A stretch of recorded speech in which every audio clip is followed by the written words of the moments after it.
So we'll start by making a table. I will make myself a little set of graph axes, but I'll deal with what goes on those graph axes later. And let's get somebody to give me one piece of information. Here we go. Brett, pick one. Okay, go. Negative 3 is negative 27. Negative 2 is negative 8. Negative 1 is negative 1. 0, 0. 1, 1, 2, 8, 3, 27. I like it. Let's make a graph. I'm going to go from here to here on the graph because then I can make my scale smaller and then I don't have to scrunch it quite as much. I do want to go all the way to 8, so I'm going to have to be a little careful here. 1, 2, 3, 4, 5, 6, 7, 8. 1, 2, 3, 4, 5, 6, 7, 8. There's negative 8. There's positive 8. 1, 2, 3. 1, 2, 3. There's negative 2. There's positive 2. Notice I've made the same scale on both axes. I don't like stretching it out in one direction. I could have gone 1, 2, 3 really big off to the left, right, but what it would do is it would make my graph look really wide as opposed to having the same scale on both axes. Sometimes it's a good idea, but I want to know what this looks like. I really want a good idea. So we've got 0, 0, 1, 1, 2, 8. And negative 1, and negative 2, negative 8. And I have a beautiful graph. Guys, this right here. This is my quick graph. 5 points, just like on the parabola. And the big thing to remember, and this is, sometimes I see people doing this, is they'll say, well, there's my 3 points. And they go, and they just do a connect the dots. Whoa, it looks like a giraffe. No, it doesn't. Don't connect the dots. Draw a nice smooth curve. Almost all these things that we're exploring are going to have a nice smooth curve. Think about a parabola. We don't go boom, boom, boom, boom for a parabola. We go same thing with this cubic. All right, this cubed function. We want a nice smooth curve through our points. All right. Very cool. Thank you, Brett. Next. Annie, give me one. You choose. Vertex. Okay, what about it? It's at 0. Careful, you said it's at 0. Give me a point. What are the coordinates of the point? 0, 0. There you go. Guys, this isn't actually called the vertex, but Annie's right that it is an important point. A vertex is a lowest or highest point. So a parabola, upside down parabola has a vertex right at that highest point. A right side up parabola has a vertex at that lowest point. Some other functions that we're going to be looking at later have a vertex. This one doesn't have a vertex. But what do you notice happening at that point, Annie? Why was that point? Why did it jump out at you? It's the only time where the line intersects with the x and y axis. Okay. Yeah. Anybody notice anything else about that point? Alex, were you thinking about saying something and then changed your mind, or was that just I was going to say it's where the line changes direction. Yes, absolutely. Notice that over to the left, it's curved downwards like that. And over to the right, it's curved upwards like this. We've got, and I'm going to steal a little bit of the description. We've got, let me use a different color, concave down. And over here, we've got concave up. This is actually called an inflection point. Whoa, what? Inflection point. An inflection point just means in math, and I'm not going to test you on this, you don't have to know this one, but inflection point means switches from concave one way to concave the other way. So whether it's concave down to concave up, or whether it's concave up to concave down, if it switches, it's an inflection point. Cool. Important points. Check. Thank you, Annie. Thank you, Alex. Tyler, give us Tyler. Wait, you're Tyler. Yeah. He's Travis. Tyler is here. Tyler, give us another one. I'm still working on this. I can't see your faces. It's harder for me to remember names. Tyler, give us another one. The x-intercept is 0, 0. Aha, x-intercept. 0, 0. Hey, since you're doing intercepts, you want to go crazy and give us both of them? The y-intercept is 0, 0. Whoa. Cool. Awesome. Intercepts, x and y intercepts. All right. Thank you, Tyler. Oh, Avery's not here. Alex, you want to give us another one? I don't have anything else. Are there any asymptotes on this, Alex? Maybe. What does this x value keep doing?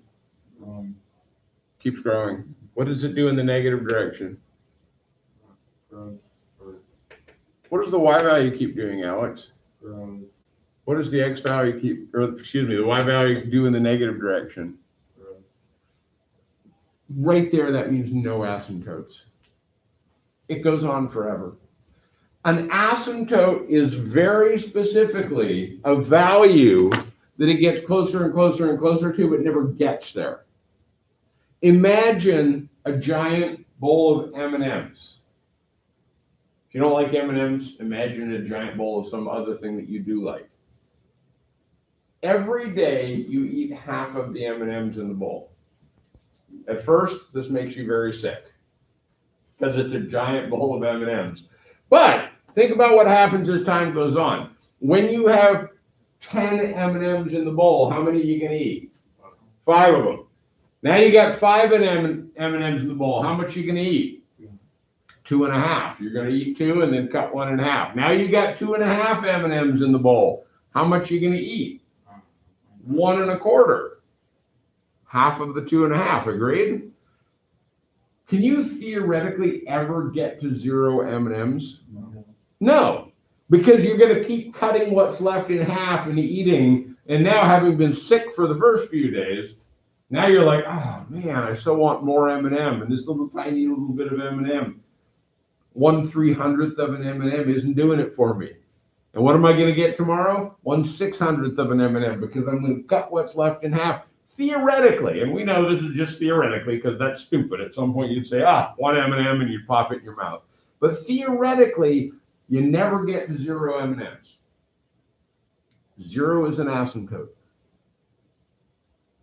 The number of M&Ms equal to 0 is an asymptote, because in this theory, where you only eat half the M&Ms every day, you get closer and closer and closer and closer to 0. But you can never actually have 0 M&Ms in your bowl, because you're always going to have some tiny speck of M&M, and you're going to eat half of it again. So because Alex told us this goes up forever, both x and y, and it goes down forever, both x and y, this means that there are no asymptotes. And we want to say that. If there are none, we want to specifically say there are none. Because if we don't say anything, did we forget? Or are there none? See, there's a difference there. We don't know. Cool. Thank you, Alex. All right, here we go. Rhiannon, pick one. All right. What is the domain of this function? Negative infinity. Negative infinity. Less than x. Less than x. Less than infinity.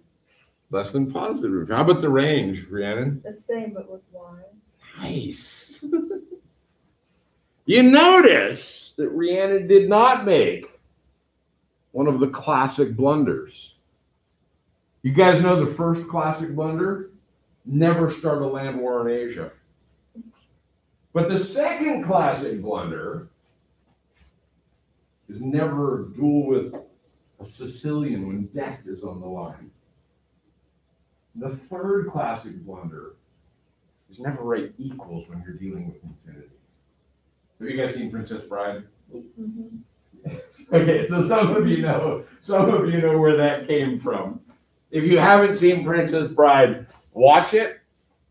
And in the first 10 minutes, when you're thinking, wow, this is sort of stupid, just power through. Because the first time I saw it, I was like, oh my gosh, this is so stupid. And the people I was watching it with were all like, no, you got to keep watching because they'd seen it before. And it got so good, and it's one of my favorite ever movies. It is so funny. So yes. What's that? I was asking Alex if he wants to watch it with me. Excellent. No equal signs. Good job, Rhiannon. I like it. Domain and range. Check. Here we go. Last one. You don't get a choice. You have to give me a description. Luke, comment. I had a mini heart attack right there. I love it. Description. It is always increasing, so we can just say increasing. And it is going to change that around. You said concave up and down, but I like to start, since it's always increasing, I'm talking about what happens over here and I'm moving to the right. Concave down, then concave up. Where does it switch? Inflection point. Yeah, it switches at the inflection point. We don't have to say that because we already know that's what an inflection point is. Beautiful description. It's increasing, concave down, then concave up. Boom. Guys, this is everything you could possibly ever want to know about this function. Even if you didn't want to know it, it's written on the board. We've got it all. This is a function investigation. Next time you're walking down railroad and somebody runs over and accosts you and says, hey, just kidding, they won't. I wouldn't do that if I saw you on railroad. I might now just to mess with your heads. Quick, domain and range of a cubic. Ah!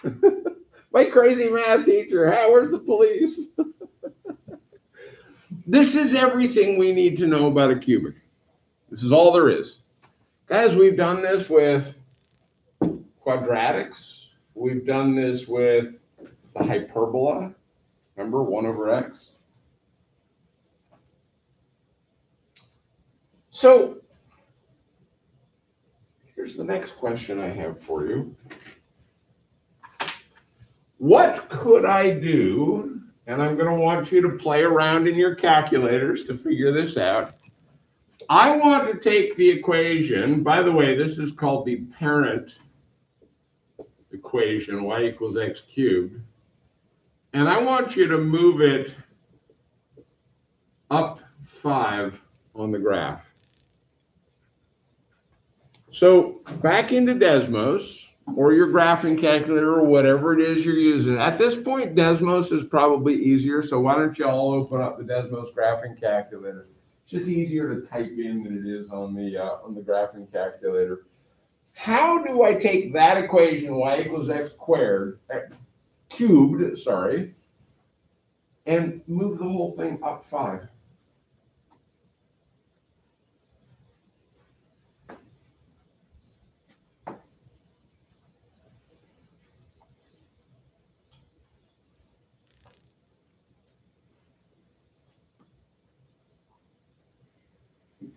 How do we get the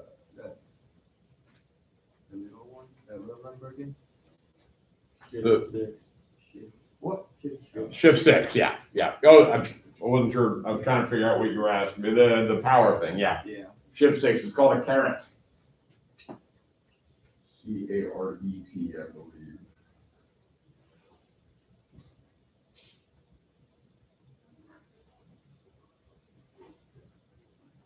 How do I take that whole graph and get the whole thing to just move up by 5?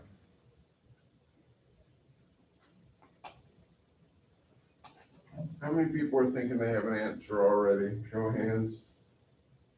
Okay, quite a few of you. Give me a second more to think about this.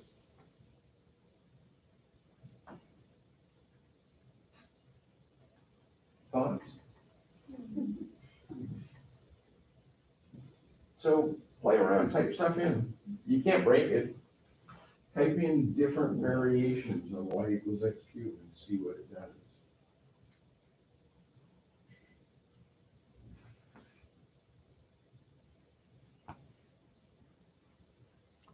All right, let's see what we got. Eddie, Yeah. what did you type in to get this whole graph to move up 5? +5. You just typed in +5? Yep. So you just typed in +5 and somehow it knew that you meant a cubic graph? Yep. Really? Yep. You wanted, can you explain more thoroughly what you actually typed in? X cubed +5.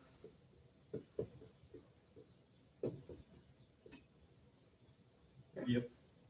Guys, does it make sense that if I were to go make the table of y equals x cubed plus 5, I'd be taking this number and then just adding 5 to it? So this would be -22, and this would be -3, and this would be +4, and this would be +5, and this would be 6, and this would be 13, and this would be 32. And the whole graph would be 1, 2, 3, 4, 5 here, here, here, here. The whole graph would just do that. Cool. All right. Now let's move it down 2. So the original graph, not the x cubed plus 5, but the original graph, how do I move it down 2? Go. What equation are you going to type into your graphing calculator to move it down 2?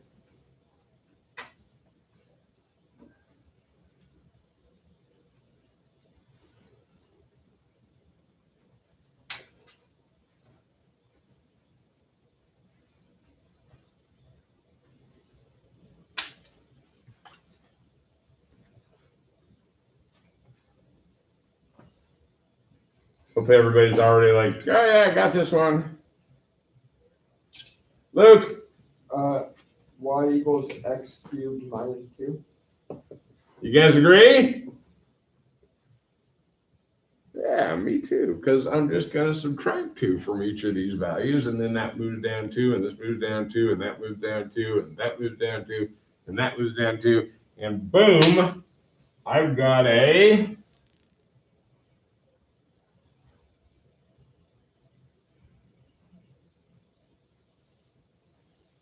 cubic has moved down 2. I want y'all to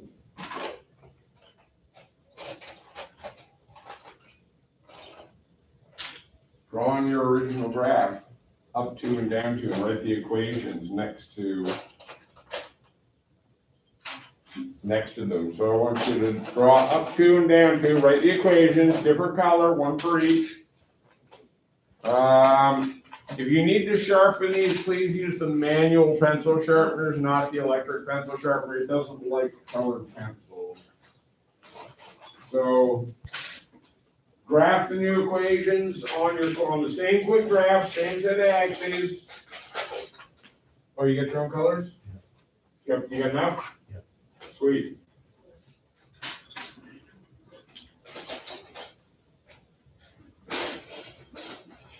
Trying to give everybody contrasting colors so that you can see them.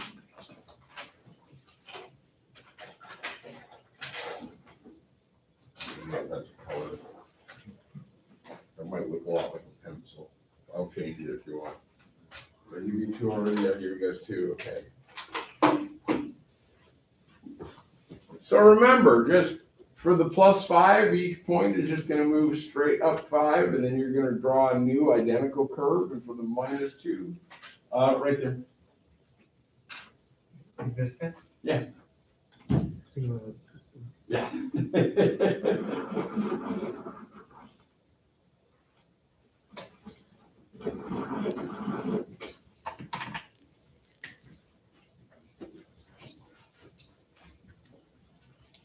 All right, 30 more seconds. You should have those drawn. Only a few points. Quick curve. Remember, guys, you don't have to recalculate even. All you have to do is take some of the points on your original graph and just move them all down that much or move them all up that much and then sketch that in.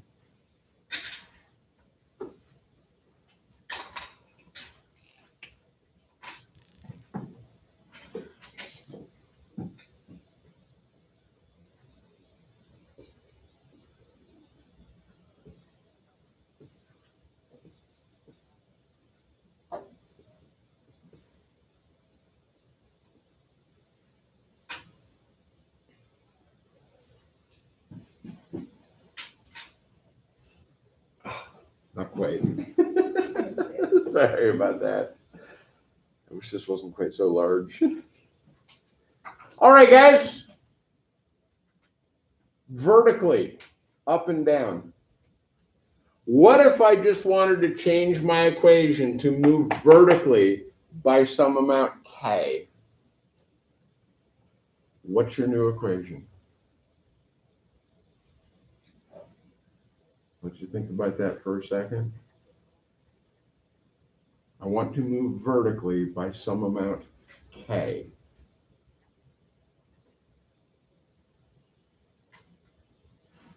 Anyone want to volunteer? Anybody? No? Yes, Brett? You need y equals x cubed plus k, right? Y equals x cubed plus k. Right? What do you mean right? You asking me? Hey, I got a really good answer for Brett's question as to is he right? I want you all to go into Desmos and type in y equals, hang on, I want to do this in a different color. Y equals x cubed plus k. And it is going to ask you, do you want to make a slider out of k? And you are going to say, yes.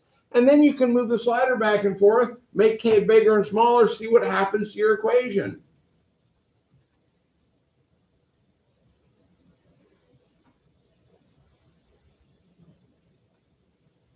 Does it go up or down? So Brett is correct. Nice job.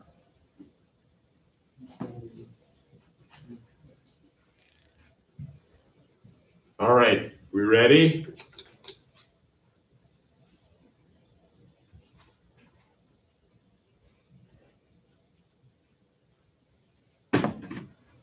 I want you to write an equation that will move it left by 3. We already know it doesn't go here because that's going to move it up or down by 3, agreed? So where else could we put a number to get it to move to the left by 3? And if you put something in and it moves to the right instead of the left, make yourself a little mental note because the next question I'm going to ask you is going to be, how do I move it to the right? Cool. So what could you do to that equation to move it left by 3?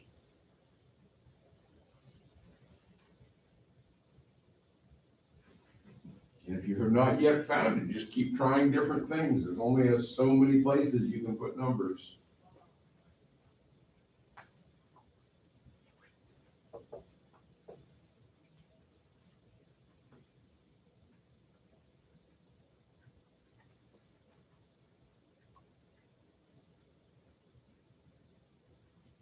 goes like that, just move it down.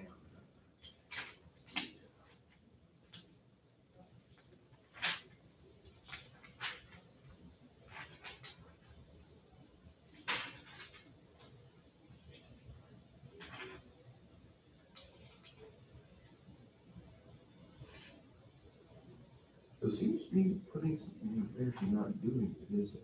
Because you've tried putting a bunch of different things out there.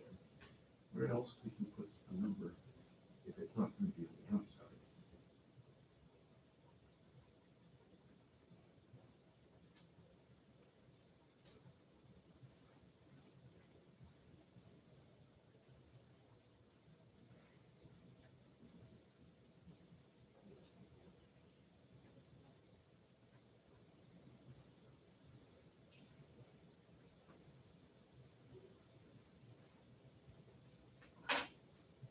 And remember, we need to leave the left side as y equals. You can put stuff over there, but what we want is we want an equation that is y equals and then some function of x. So it Desmos is interesting that way, and then it will let you, which one of the reasons I like Desmos is you can put stuff on both sides of the equal sign, which you can't in your graphing calculator.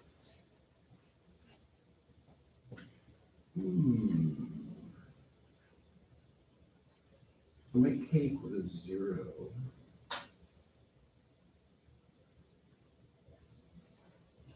Okay, figure that out.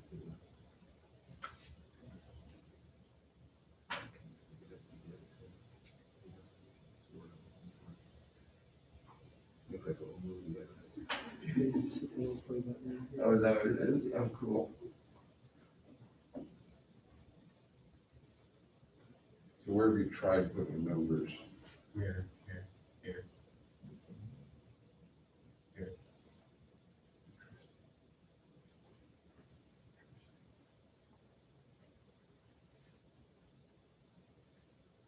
All right, guys, let's talk about this.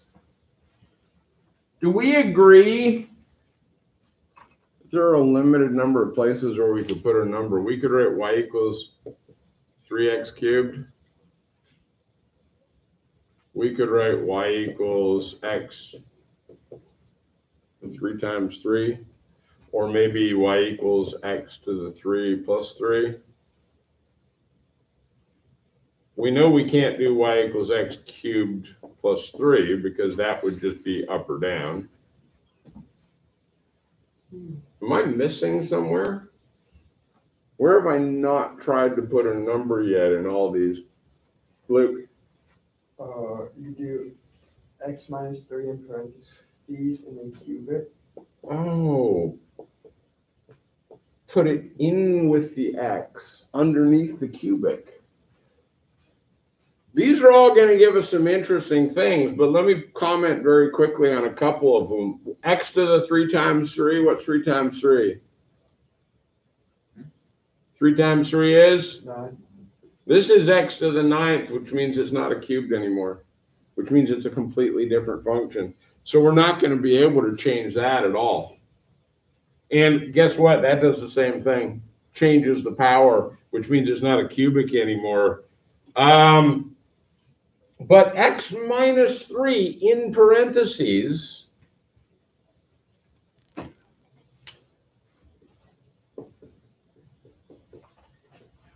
cubed. Yeah. Can it be plus 3?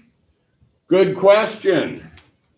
What's the difference between x minus 3 cubed and x plus 3 cubed? So let's think about where we're looking at on the graph. Let's say if I'm going to move it left by 3, that I want my intercept to be right there.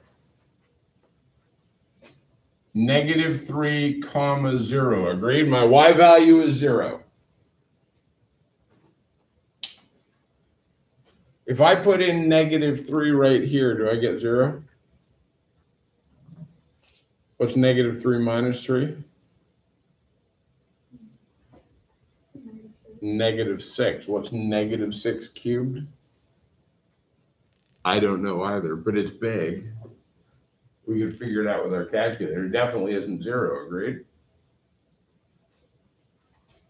What if I put in -3 right here? What's -3 plus 3? 0, And 0 cubed? 0.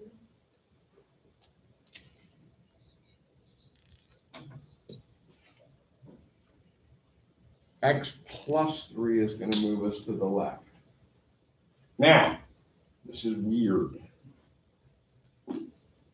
It's weird because why does adding 3 move us left when left is the negative direction?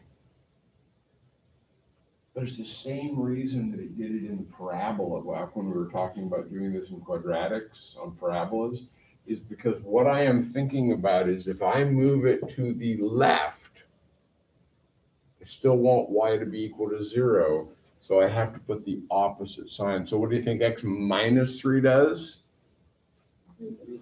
Moves it to the right. Absolutely.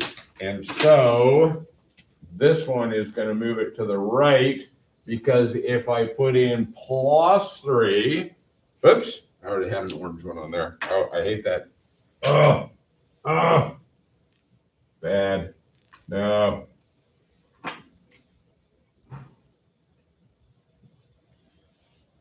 If I put plus 3 in here, I will get myself a 0. And if I put -3 in this one, I get myself a 0. So this one looks like this. And this one, this is at 3, 0. And this one looks like this. Oops, nope. I curved that the wrong way. Both of them. Like this.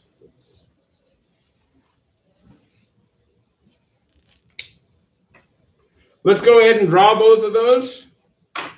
Maybe trade colors with people around you, or I can come around and give you more colors if you want. Draw 2 more graphs on there, one for left, one for right. I got blue, I got violet and brown. More colors? What do you have? You got a light blue and a dark blue and a red? How about that? Sweet. You have blue and orange as well? You see I cleaned my truck How out? about a dark blue? I don't have any more red. Oh, well, let's work on that. There we go. There's that dark red. Try that. You got lots of colors. Sweet. You know what you need? One more? Will one of those help? Or is that what you had? How about dark red? You got what you need? What color? How about a blue? Sweet. Annie, you got what you need? Cool. Eddie? Nice.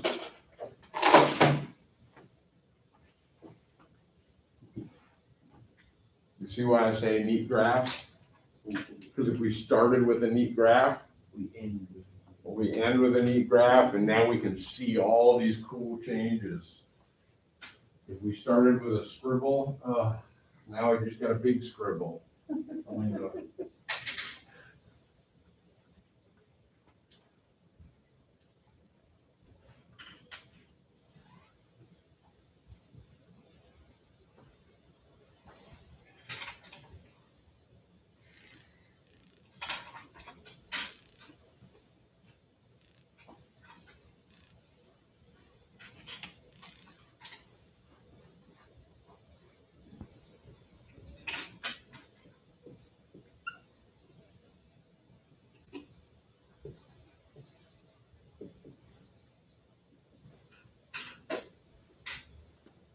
Guys, if you're done with those graphs, what if I want to move horizontally, left or right, by some value h?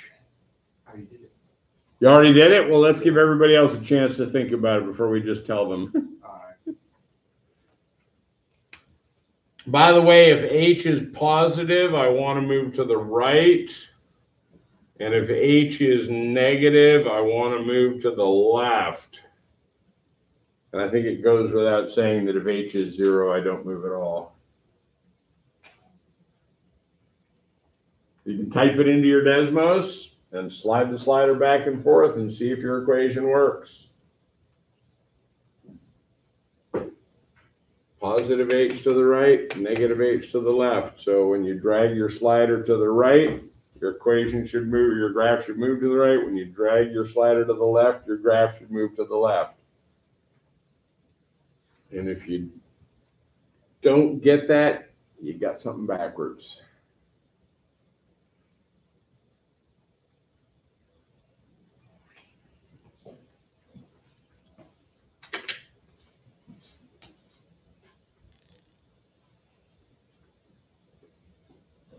Luke, you want to tell us what you got? Sure. Y equals x minus h cubed.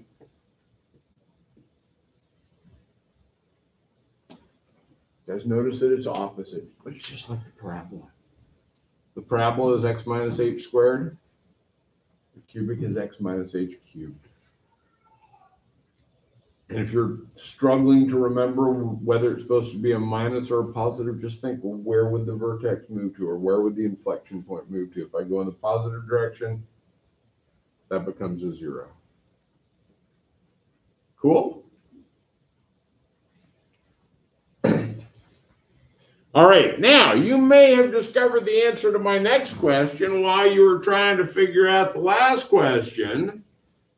I want to make it steeper.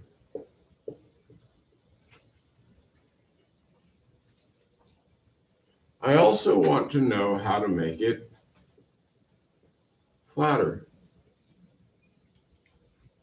What could I do to that equation to make it go up faster? And what could I do to that equation to make it go up more slowly?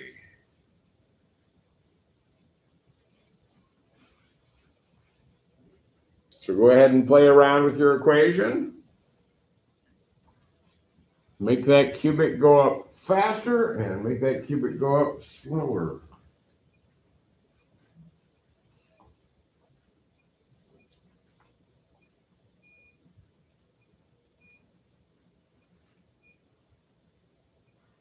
Oh, you got an h equals 0 in there for some reason. I'm going to get rid of that.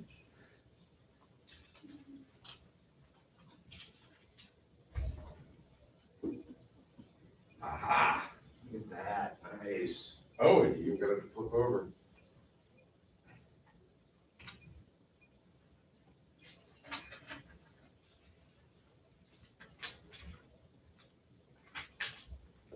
Aha. I did.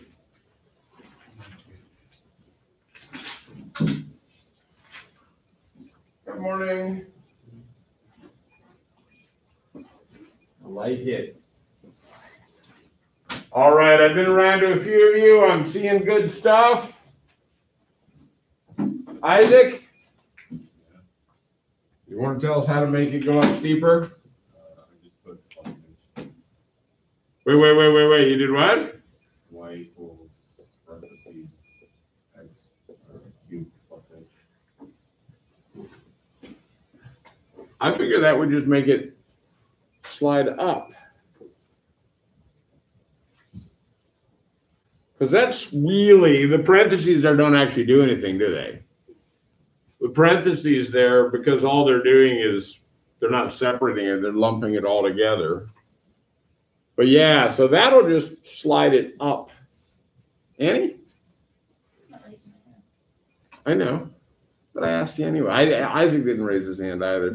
I'm just going around asking people. Ideas? Okay, Eddie? To raise it? Make it go steeper? Oh, yeah.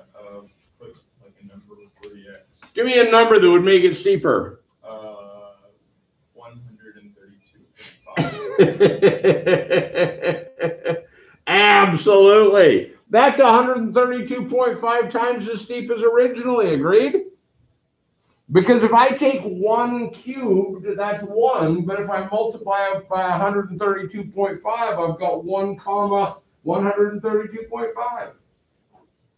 And if I take -1 and cube it, I get -1, but then I multiply that by 132.5 and I get -132.5, and I've got a really, really steep graph. Alex, what if I wanted to be flatter? Oh, you do. Guess. Totally guess. What number could I put in front that would make that thing flatter? 0. Absolutely not, because here's the problem. Here's the problem. If I multiply everything by 0, do I even have a graph anymore? No, but it's flat. Technically, it's not, because it doesn't exist, and things that don't exist can't be flat. Brett? 0, 1. Oh, 4. How about a really tiny number?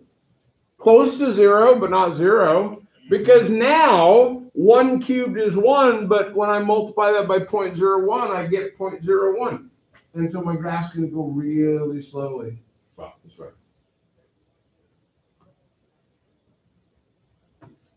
So what if I want to, guys, this is called a stretch or compress. This is stretch, and this is compress. What if I want to stretch or compress by the factor A? Anyone want to just take a stab at it since we're almost out of time? Luke? Y equals A, and then parentheses X minus H. Oh, no, I just want to do this. Oh, you just want A? Okay, well, Y equals A, X, yeah, cubed. Good. Let's put it all together. The transformation. So this is our parent. This is our transformed. We can stretch,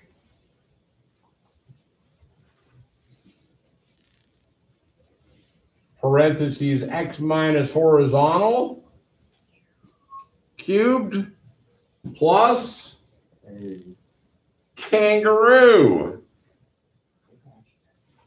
Remember kangaroo? Horizontal, left or right, kangaroo, up and down, or vertical. Guys, that's our transformed graph. Doesn't that look a lot like the squared one from before?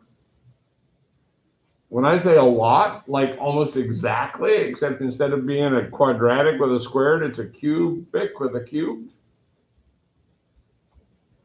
But we have completely transformed this graph. We can move it up or down. We can move it left or right. We can stretch or compress it. Hey, Luke, Ahmed, what if I wanted to flip the whole thing over? What would I do to that? Make it negative and A. Make a negative. And all the positives would become negative and all the negatives would become positive, and boom, I'm flipped over. That's our transformation.